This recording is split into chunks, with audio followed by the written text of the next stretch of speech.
Sharqiy Turkistonning Do'rbijin nahiyasida savdogarlarning bank hisoboti to'nglatildi. 10 noyabr kunlari Xitoy Sharqiy Turkistonning Tarbag'atay viloyati Do'rbijin nahiyasida tutqun qilish harakati elib borgan bo'lib, harakatda Qozog'iston bilan savdo tijorat aloqasi bor bo'lgan 300 atrofidagi savdogar tutqun qilingan bo'lib, ularning bank hisoboti bir butun to'nglatilgan. Islom Karimov davrida taqalgan masjid qayta ochildi.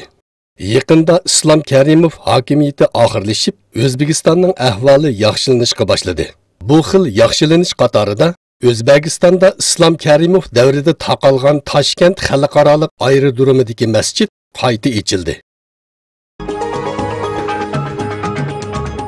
Turkiya Qatar bilan bir qancha sohada kelishim tuzdi.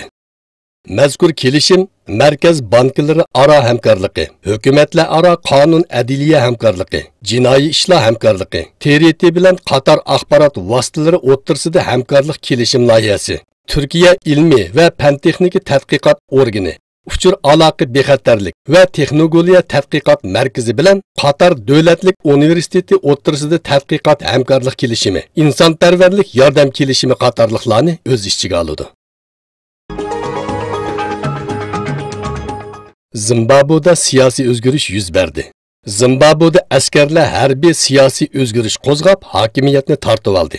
Davlatlik televiziya kanallarida harbiy harakatdan prezident Robert Mugabening atrofidagi jinoyat sodir qiluvchilarning nishon qilinganligini ilgari surgan bo'lsa-mu, Zimbabwe armiyasi hokimiyatni tortib olgan.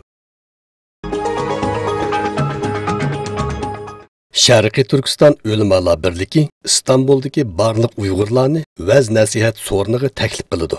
Vaz-nasihat temalari tovandikicha. Masjiddagi adab axloqlar. Ustoz Mahmudjon Damulla. Islomda qarindoshlikning ahamiyati. Ustoz Mahmud Damulla.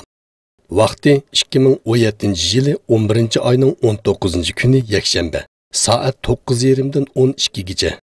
Xonim qizlarga maxsus o'rin hozirladik. O'rni Doğuş tip merkezining oldida.